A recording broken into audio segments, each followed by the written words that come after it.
Jour 1. J'ai décidé de prendre le large, d'en finir avec la dure vie de militaire. Les levées à l'aube, les entraînements et le maniement des armes auront eu raison de ma patience. J'ai pris ma retraite un peu avant l'heure et je me suis installé depuis quelques semaines en Grèce, près de la ville de Finiki, sur Karpathos. Je n'ai besoin de rien ici, seulement d'air pur et de nourriture. J'ai abandonné tout le matériel que je possédais avant de partir. Je suis arrivé seulement avec mon gros sac à dos de baroudeur. Pas le treillis, celui-là, je l'ai vendu. Je ne veux plus voir de beige, de vert et de noir sur mes vêtements. J'ai opté pour des chemises orange ou rose. J'ose enfin la couleur. J'ai pris un sac bleu électrique, aux mêmes teintes merveilleuses qui me font face à présent. Celle de la mer, adossée à des falaises ocre superbes, qui ont inspiré les mythes étranges et épiques bien avant moi. Encélade, Hercule et Ulysse, Poséidon, les sirènes et Triton.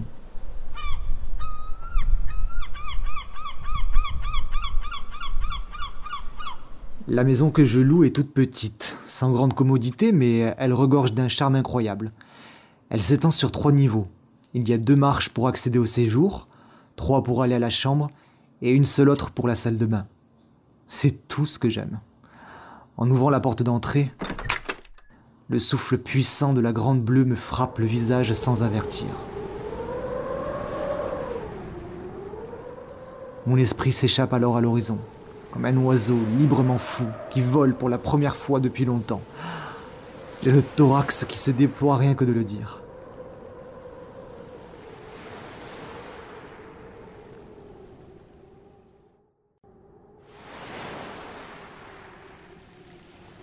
Jour 28. J'ai pris mes habitudes sur une plage secrète, à l'abri des promeneurs qui pourraient apercevoir mon bronzage pas tout à fait uniforme.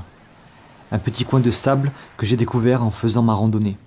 Cette sérempidité joyeuse me réchauffe toujours le ventre. Je vais là, je m'étends plusieurs heures sur le sol, le grand ré au-dessus de moi, sans confession ni jugement, et je ne pense à rien. J'écoute les bruits de la mer. Je tends l'oreille à l'oiseau. J'hume les embruns, et je perçois les subtilités nuageuses se faire et se défaire. Hier, alors que je me réveillais de la sieste à ce même endroit, j'ai observé longuement la mer. J'ai aperçu à ma droite une bosse à la surface de l'eau, à environ 500 mètres. Revigoré par mon repos, j'ai décidé de nager vers ce point étrange et nouveau.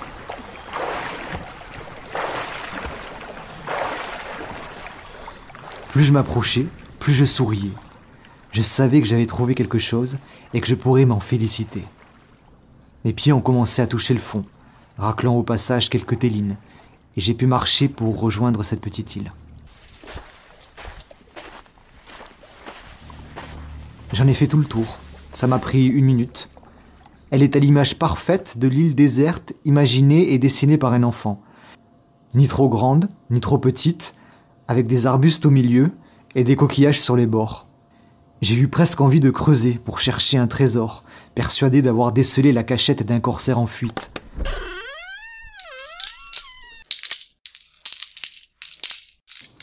Au lieu de ça, j'ai enlevé mon maillot. J'ai couru les bras en l'air et j'ai ri. J'ai ri un bon quart d'heure, avant de me rouler par terre et de me délecter de la chaleur du sable chaud sur tout mon corps nu.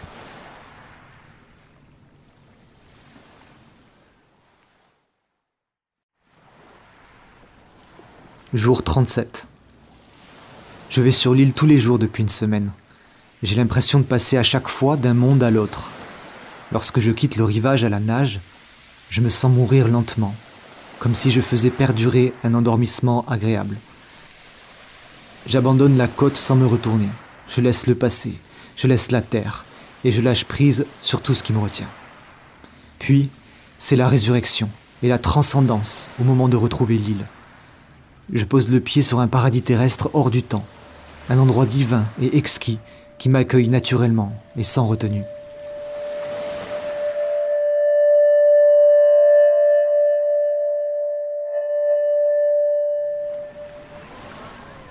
Là, mes sens sont décuplés. Les couleurs sont d'un coup plus vives, et je crois entendre des anges chanter au-dessus de ma tête. Je deviens plus conscient. Je deviens omniprésent à tout ce qui se joue autour. Je suis à la fois dans les grains de sable, je suis dans les gouttes d'eau, et je suis dans les branchages qui respirent à l'unisson avec mes propres poumons. Une fusion physique et énergétique qui m'est difficile d'exprimer par des mots.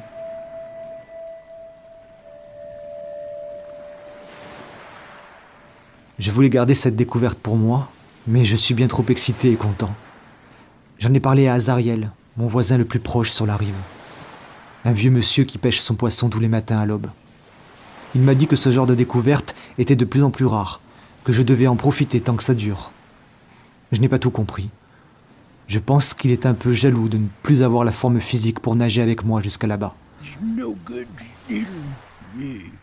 Il n'a pas non plus cherché à en savoir plus. Il m'avait l'air triste et, à vrai dire, il a terni mon enthousiasme.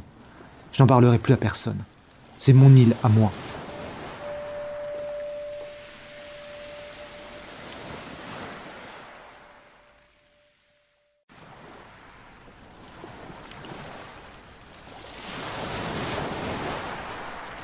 Jour 57. J'ai réussi à apporter un peu de nourriture et une couverture sur l'île. J'ai tout posé sur une planche que j'ai poussée devant moi en nageant.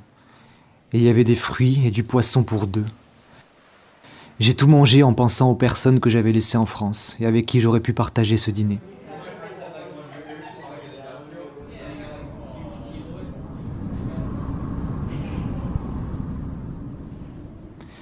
J'ai passé une soirée formidable sous les étoiles. Il n'y avait que le bruit de la mer, quelques oiseaux qui passaient de temps à autre, et puis ces chants étranges qui montaient crescendo pendant que la lune s'étirait vers la voûte.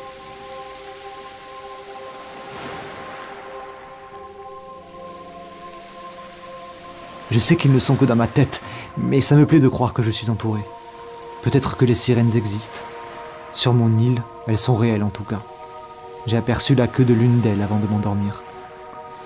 Je n'ai pas eu envie de me boucher les oreilles avec de la cire comme l'auraient fait Ulysse et ses comparses. J'ai éprouvé la douce tentation de plonger dans le noir et de rejoindre ces créatures si fascinantes et terribles.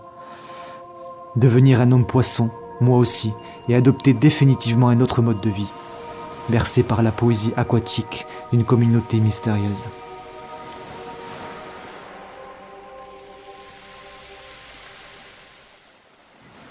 Au réveil, un silence majestueux m'a accueilli, m'a enveloppé et transporté dans un autre état de conscience. Ce que j'ai vécu est au-delà de toute description textuelle. Je suis parti des abysses et je suis monté au ciel, en un claquement de doigts. Je garderai ce souvenir pour toujours. Je décide d'en faire mon ancre émotionnelle. Le bonheur, c'est ce que j'ai ressenti ce matin.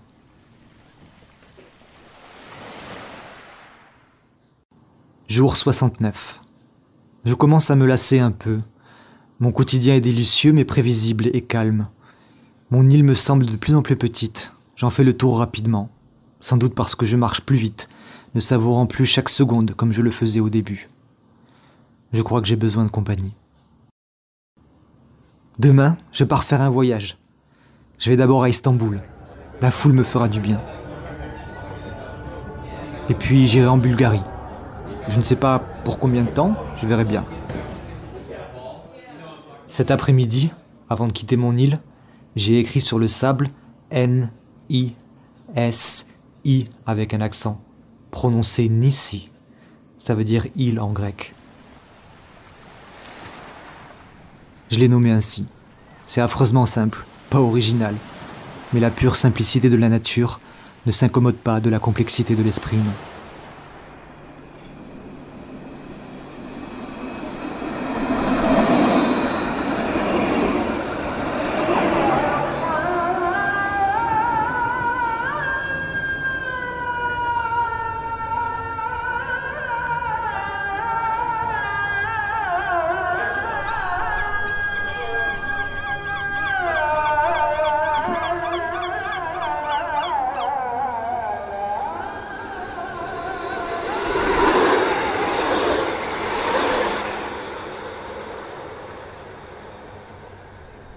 Jour 185. Mon voyage a été riche de rencontres, de découvertes et de mets fabuleux. Il me faudrait dédier tout un carnet entier pour le récit de cette aventure.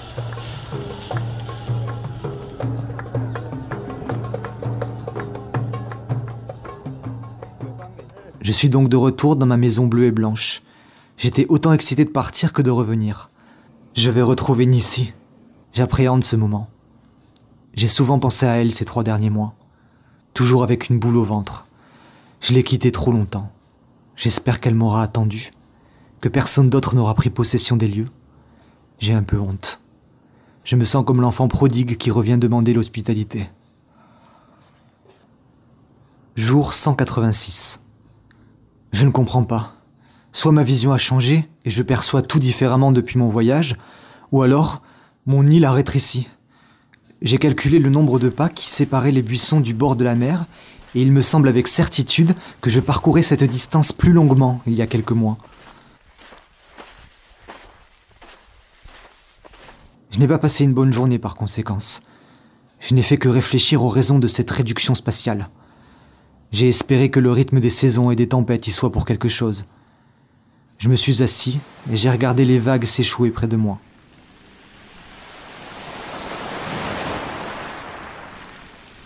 Elles m'ont paru vivantes et menaçantes, avides de grignoter ma douce Nissi. J'ai pris une poignée de sable et je l'ai jetée sur un remous marin, par colère. J'ai vite regretté mon geste, en réalisant qu'il aggravait la situation. Je sais que tout reviendra dans l'ordre rapidement. Il ne peut pas en être autrement. Comme les humains, la mer a ses sautes d'humeur, mais elle sait se calmer quand vient la fin de l'été.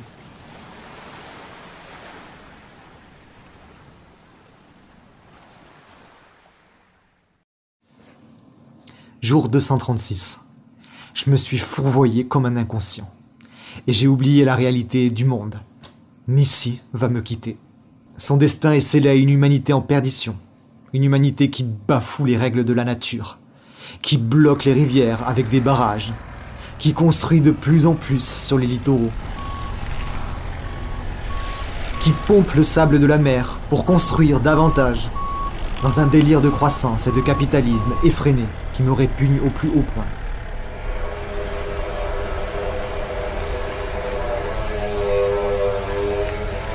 Toute cette dévastation, je ne la vois pourtant pas autour de moi, tellement cet endroit est tranquille et isolé du reste de la planète. Mais je sais que tout est lié. Je me suis bien renseigné sur la disparition du sable. C'est la 3e ressource la plus utilisée après l'air et après l'eau. On en trouve partout, dans les puces électroniques, le plastique, les détergents, les voitures, les avions, dans le verre et évidemment dans le bâtiment. Ils ont d'abord attaqué les rivières et les carrières pour en voler. Puis ils sont allés au large avec des extracteurs gigantesques qui dérobent entre 40 et 60 milliards de tonnes de sable tous les ans. Les plages s'effritent, l'érosion est exponentielle, les îles se volatilisent et les constructions stoppent le renouvellement du sable. C'est un cercle vicieux cauchemardesque. Je sais que ma belle Nissi est une cellule atteinte dans cet immense organisme vivant. Le cancer, oui, le cancer est prononcé et grave, étalant ses métastases dans l'eau, dans l'air et dans la terre.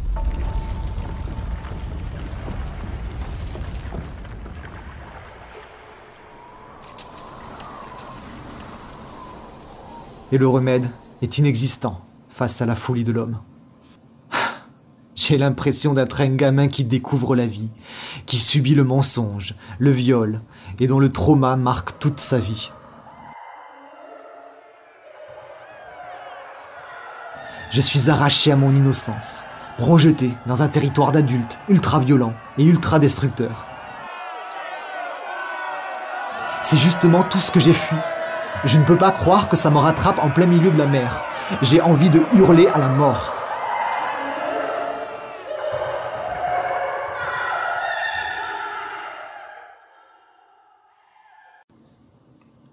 Jour 260. Je me délecte de la douceur de septembre. J'essaie de ne pas penser au futur. Je nage tous les jours vers ma belle, et je la célèbre avec des chants et des caresses. Parfois, elle me répond avec reconnaissance. Elle fait souffler dans mes cheveux un air chaud et rassurant. Je me dis qu'elle est plus sage que moi, qu'elle accepte le temps qui passe, qu'elle est contente d'avoir trouvé un humain comme moi, si attentionné. Je lui souris et je suis bien. D'autres fois, elle a subitement peur, elle frissonne. C'est fou à expliquer, mais elle me parle vraiment. La sensation du sable sur mes pieds est différente quand elle est dans cet état. Les branches des buissons se secouent bizarrement. Elle émet une onde froide. Je suis triste quand ça arrive. Je tente de l'apaiser comme je peux, mais je reste conscient de la fatalité. Je ne peux que l'épauler et l'accompagner comme une personne infirme qui se découvre la pire maladie possible et traverse sa phase de déni et de colère. Je lui demande alors pardon au nom de tous ceux de mon espèce.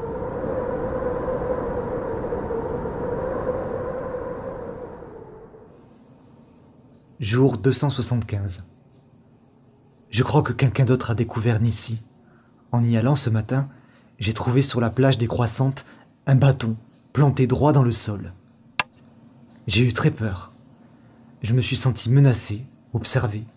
Ce pic, à la verticale, comme si on avait essayé de poignarder Nissi, déjà affaibli, m'a déchiré le cœur. Je n'aurais jamais osé lui faire ça. J'ai doucement retiré cette flèche et l'ai posée par terre. J'ai regardé autour, à l'affût d'un pirate prêt à asséner un deuxième coup mortel, mais je n'ai vu que de l'eau. Je vais rester sur l'île plus longtemps maintenant. Je veux que personne ne touche à Nissi.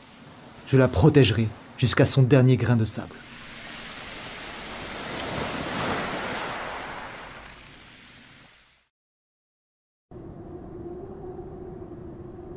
Jour 291. Ces derniers jours ont été très maussades. Le temps était souvent à l'orage.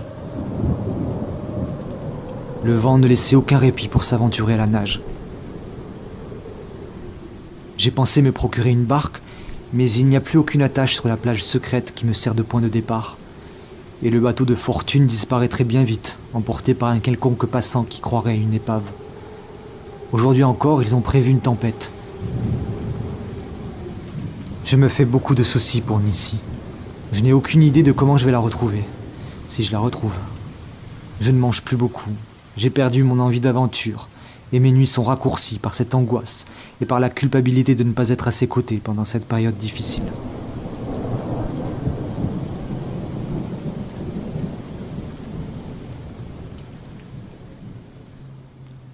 Jour 297.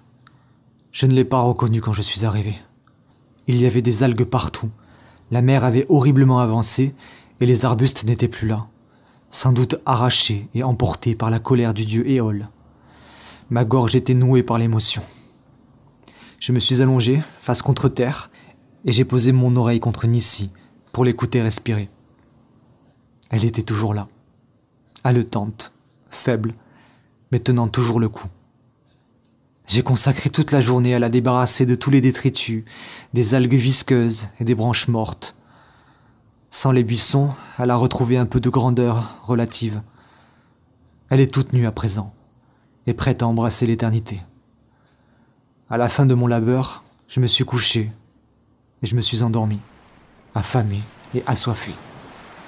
Il était déjà bien trop tard pour rentrer. Et Nissi avait besoin d'être bordée par d'autres bras que ceux de l'écume dévorante.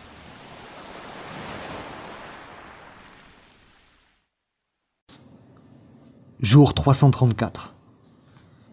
J'ai encore dormi avec elle cette nuit. L'espace sableux qu'il reste hors de l'eau s'est réduit à une peau de chagrin. En me réveillant, la mer venait chatouiller la plante de mes pieds. J'ai compris que le jour était arrivé. Je me suis assis en tailleur et j'ai pleuré. J'ai versé toutes les larmes que mon corps n'a jamais réussi à couler. Les gouttes venaient se mêler à la Méditerranée et envahissaient davantage Nissi. Je l'ai entendu me demander de partir, de la laisser dans ses derniers instants. J'ai embrassé le lopin de sable. J'ai avalé sans faire exprès quelques grains. Mes convulsions rendaient ma respiration saccadée et imprévisible. J'ai fait un pas en avant et je me suis retrouvé dans l'eau. J'ai commencé à nager, mais je me retournais sans cesse. Je ne voulais pas lui dire adieu. Je voulais sombrer avec elle, ou l'emmener avec moi. Pourquoi me prive-t-on du seul coin de paradis, de la seule âme que j'ai jamais aimée?